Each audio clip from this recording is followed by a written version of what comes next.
मुकद्दस में जिक्र है दो जगह के ऊपर कि कैद में कोई था और एक बड़ा काम हुआ। वही खुदा आज भी अपने बंदों के लिए बड़े बड़े काम करने वाला है। आमीन। आज पादरियों वास्ते मुश्किल है, खुदा इन्होंने अकल देवे। कुछ मर गए, कुछ मर जाएंगे बाद एक कलीसियन दुआ करने वाला नहीं बनाते पे, एक दुआ करवाने वाला बनाते पे बेशुमार ज्यादातर। मेरे घर आ 7 दिन मेरे घर मैं तो चौकी उसे लाई ना अपनी, जिथे दिन कदे शफा लगे साढ़े चर्च बचा नहीं। दुआ करने वाला होगा तो फायदा पादरी में पहुंचेगा। आमीन। ऐसे जिक्र 2 जिक्र पढ़ने हैं बाइबल मुकद्दस में से। अमाल की किताब में जिक्र है जहां पे पतरस कैद में था। 12वां बाब हालात क्या थे? करीबन उसी वक्त हेरोदेस बादशाह ने सताने के लिए कलीसिया में से बास पर हाथ डाला और यूहन्ना के भाई याकूब को तलवार से कत्ल किया। हेरोदेस ने, बादशाह ने। और जब देखा कि बात यहूदियों को पसंद आई तो पतरस को भी गिरफ्तार कर लिया। ये ईद फतीर के दिन थे और उसको पकड़कर कैद किया और निगहबानी के लिए 4 सिपाहियों के 4 पहरों में रखा। देखे पतरस कैद में किस तरह निगहबानी 4 सिपाहियों के 4 पहरों में रखा, इस इरादा से कि फरसा के बाद उसको लोगों के सामने पेश करे।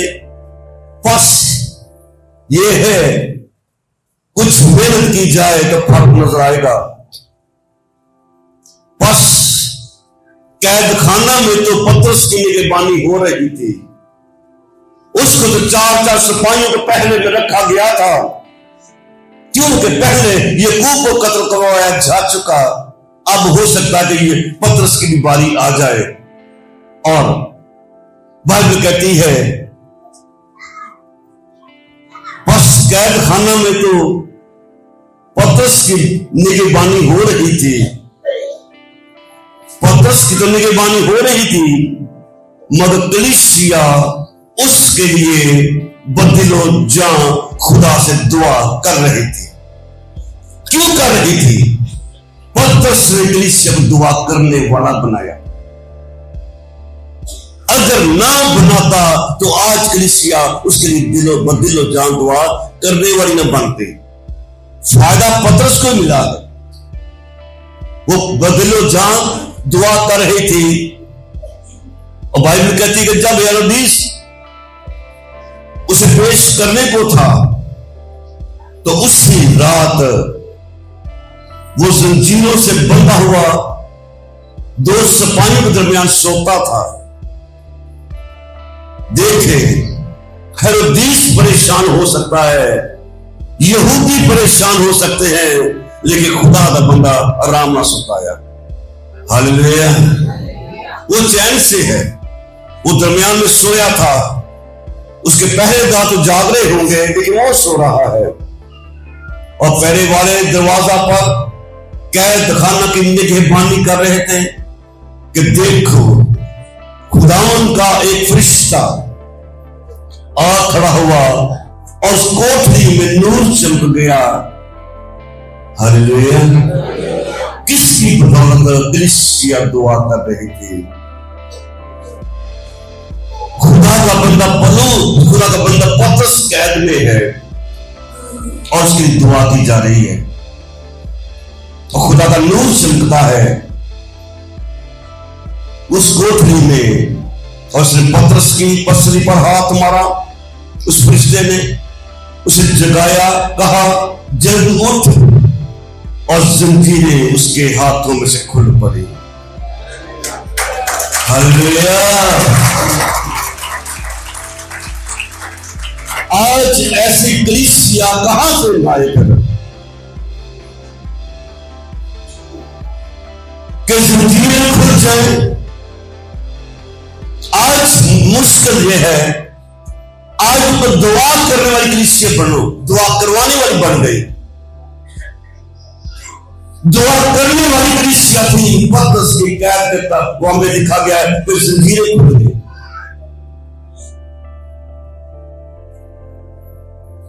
बोलो आमीन। और उसके हाथों से बाइबल मुकद्दस में लिखा गया है जंजीरें खुल पड़ी। फिर फरिश्ता ने उससे कहा, कमर बांध, अपनी जूती पहन। और उसने ऐसा ही किया। फिर उसके पीछे हो लिया और ये ना जाना कि जो कुछ फरिश्ता की तरफ से हो रहा है वो वाकया है, बल्कि ये समझा कि वो रोया देख रहा है। बस वो पहले और दूसरे हल्के से निकलकर उस लोहे के फाटक पर पहुंचे। जंजीरें पहले खुल गई। चलते चलते लोहे के फाटक पर पहुंचे। किसके? उस कैद खाना के। उस फाटक पर पहुंचे जो शहर की तरफ है, वो आप ही खुल गया। हालेलुया। वो आप ही खुल गया। ये है खुदा का जलाल, कलीसिया की दुआ का असर और खुदा से मोहब्बत। अपने खुदा, अपने बंदा पतरस के लिए जंजीरें खुल गई और दरवाजे खुल गए। और ये कैसे हुआ? जोर से बोलो, कैसे हो गया? शाबाश, मैंने पूछो कैसे ही हो गया? कलीसिया की दुआ से। आप जो के बोल रहा, कितनी दुआ करा? कलीसिया की दुआ से, कलीसिया की दुआ से पतरस कैद से रिहाई हो गए। जंजीरें खुल गए। जो दरवाजे बंद थे, जो दरवाजा बंद था, वो दरवाजा अपने आप ही खुल गया। Praise the Lord. और आगे खुदा कलाम में से कुछ और भी बंदे थे, कुछ और भी बंदे थे। क्या कर रहे थे? अमाल की किताब 16वां बाब 16वीं आयत से, जब हम दुआ करने की जगह जा रहे थे, जब हम दुआ करने की जगह जा रहे थे, क्या कर रहे थे? जा रहे थे। ऐसा हुआ कि हमें एक लौंडी मिली जिसमें गैब दानडू थी। वो गैब गोई से अपने मालकों के लिए बहुत कुछ कमाती थी। वो पलूस के और हमारे पीछे आकर चलाने लगी कि आदमी खुदा ताला के बंदे हैं। गवाही कौन दे रहा है? गवाही गैब दानडू दे रही है। कितनी गवाही दे रही है? पलूस दी, पलूस दे नाल सलास दी और बाकी बंदियां दी। की कह रही है? ए खुदा दे बंदे ने। आज साढ़े वर्गे के बारे कोई बंदा, 2-3 बंदे कह रहा है पादी साहब है, तब पाइया खून वध जाता है। इन्हें फलाने ने दुआ की, वो चंगा हो गया, एक पाइया होर वध जाता है। वाह क्या बात है। फिर अखा घुमा के उधर देखिएगा, दूजी इन्हें गौर ना सुने कि सुने। ये खुदा के बंदे हैं। गवाही दे रही है गैब दानडू। किसकी? पलूस की। कहती है ये आदमी खुदा ताला के बंदे हैं जो तुम्हें निजात की राह बताते। गल्लां तो सारी ठीक कर रही है, तारीफ कर रही है कि पलूस दी। ये खुदा के बंदे हैं जो तुम्हें निजात की राह बताते हैं।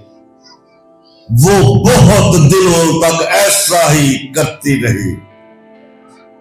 इनको गल करती रही। ए खुदा दे बंदे ने ए निजात दी गल्लां दसदे ने। किन्हां दे बारे? पलूस दे बारे। आखिर पलूस सख्त रंजीदा हुआ और फिर कर उस रूह से कहा, मैं तुझे यीशु मसीह के नाम से हुक्म देता हूं कि इसमें से निकल जा। क्यों? क्या खराबी थी? खराबी ये थी, ये जला दे रही थी पौलुस को, ये इज्जत बढ़ा रही थी पौलुस की।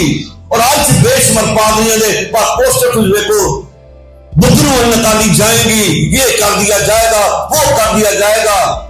ये है खुदा का बंदा जो उस बदरू को झिड़कता है, निकल, क्योंकि मुझे तेरी तारीफ की जरूरत नहीं है। और जिसे खुदा तारीफ करे वो दुनिया की किसी तारीफ को इज्जत की जरूरत नहीं।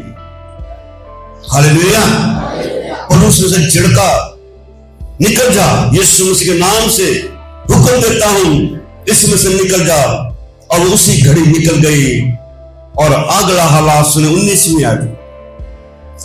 जब उसके मालिकों ने देखा कि हमारी तो कमाई की मील जाती रही, तो क्या किया उन्होंने? पौलुस और सीलास को पकड़कर हाकिमों के पास चौक में खींच ले गए और उन्हें फौजदारी के हाकिमों के आगे ले जाकर कहा कि ये आदमी जो यहूदी हैं हमारे शहर में बड़ी खलबली डालते हैं और ऐसी रस्में बताते हैं जिनको कबूल करना और अमल में लाना हम रोमियों को रवा नहीं, और हम आम लोग भी मुत्तफिक होकर उनकी मुखालफत पर आमादा हुए।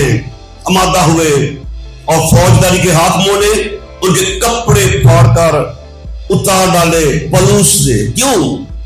इन्हें उस गैरदान रूम जो करता कपड़े फाड़ डाले और बैंत लगाने का हुक्म दिया।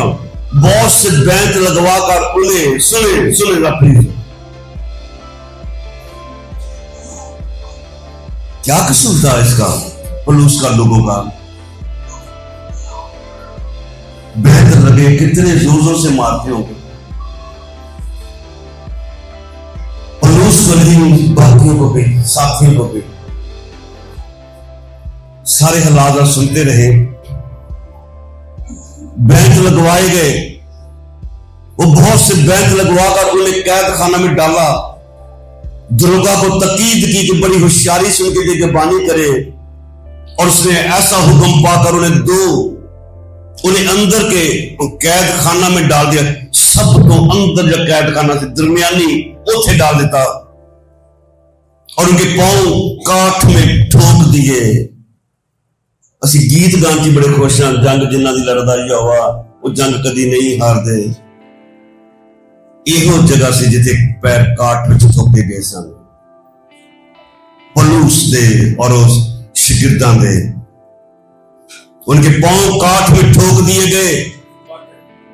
बाइबल कहती है कि इन हालात के अंदर पांव काठ में ठोके हुए हैं। आधी रात के करीब पौलुस और सीलास दुआ कर रहे थे। पौलुस और सीलास वक्त जोर का दिया।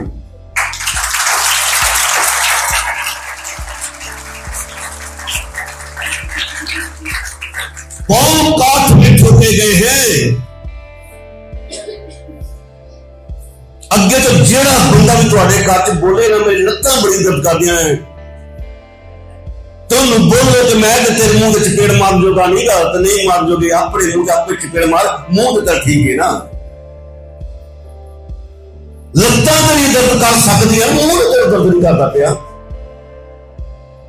काठ में पांव ठोके गए हैं, मुंह तो नहीं ठोका गया, मुंह तो खुला है। और ये पौलुस और सीलास दुआ कर रहे थे और खुदा की हम्द कर रहे थे उन हालात के अंदर, जबकि उनके ऊपर दुख से बैंत लगाए जा चुके हैं।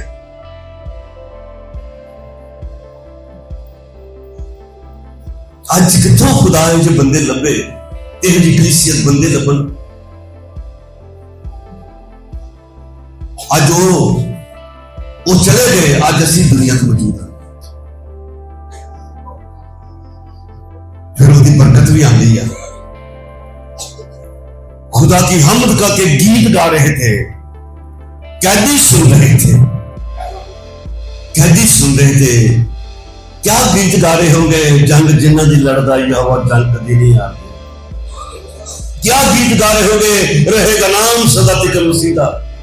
कैदी सुन रहे थे, इसका फिर कुछ नतीजा आया। और आज से अगर आप अपने लिए ऐसा कर दिखाएंगे, कोई नतीजा आएगा। नतीजा देने वाला वही है। रिजल्ट आया, यक बड़ा भूचाल आया। ये भूचाल थाईलैंड वाला नहीं, तबाही मचाने वाला, ये भूचाल कुछ और था। बड़ा भूचाल आया, यहां तक कैद खाना की नींव हिल गई। क्यों हिल गई? दुआ कर रहे थे, काठ में पांव थे और मुंह से खुदा की हम्द कर रहे थे। यक बड़ा भूचाल आया, यहां तक कैद खाना की नींव हिल गई और उसी दम दरवाजे खुल गए। बोलो हालेलुया। ये है दुआ का असर, ये है हम्द का असर। अगर दुआ करने के बाद दरवाजे नहीं खुल रहे, अगर बेड़ियां नहीं खुल रही, राह नहीं बन रहे, तो फिर अपनी दुआ को चेक किया जाए। दुआ को चेक किया जाए, कितने कितने गड़बड़ है। और बाइबल मुकद्दस में से आगे पढ़ते हैं, बेड़ियां खुल गई, दरोगा जाग उठा, कैद खाने के दरवाजे खुले देखकर समझा कि कैदी भाग गए। बस तलवार खींचकर अपने आप को मार डालना चाहा, लेकिन पौलुस ने बड़ी आवाज से पुकार कर कहा, अपने तई नुकसान ना पहुंचा, क्योंकि हम सब यहाँ पे मौजूद हैं। वो चिराग मंगवा कर अंदर जा कूदा और लिखा गया है, कांपता हुआ पौलुस सलास के आगे गिरा और उन्हें बाहर लाकर कहा, साहिबो हम क्या करें? ये है दुआ का नतीजा। पूछेंगे लोग क्या करें? ऐ साहबो हम क्या करें? ऐ साहबो हमें बताओ हम क्या करें कि निजात, ऐ साहबो क्या करूं कि निजात पाऊं? उन्होंने ही कहा, खुदावंद यीशु पर ईमान ला तो तू और तेरा घराना निजात पाएगा। हालेलुया। यह है दुआ का असर, यह है दुआ का असर। बेड़ियां खुल जाती है, राह बन जाते हैं, फाटक अपने आप खुल जाते हैं दुआ की बरकत के सबब से। और बाइबल कहती है, और उन्होंने उसको उसके सब घर वालों को खुदा का कलाम सुनाया। ये घर पर तक आगे कैद का खुदा का कलाम सुनाया, और उसी रात को उसी घड़ी उन्हें ले जाकर उनके जख्म धोए। उसी रात उनके ले जाकर उनके जख्म धोए। उसी वक्त सब लोगों समेत बपतिस्मा लिया। रातों रात सारे काम हुए।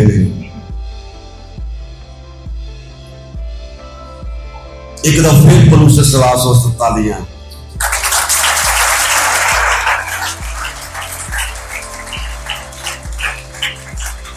और बाइबल कहती है कि उन्हें ऊपर घर में ले जाकर दस्तरखान बिछाया और अपने सारे घराने समेत खुदा पर ईमान लाकर बड़ी खुशी की गई।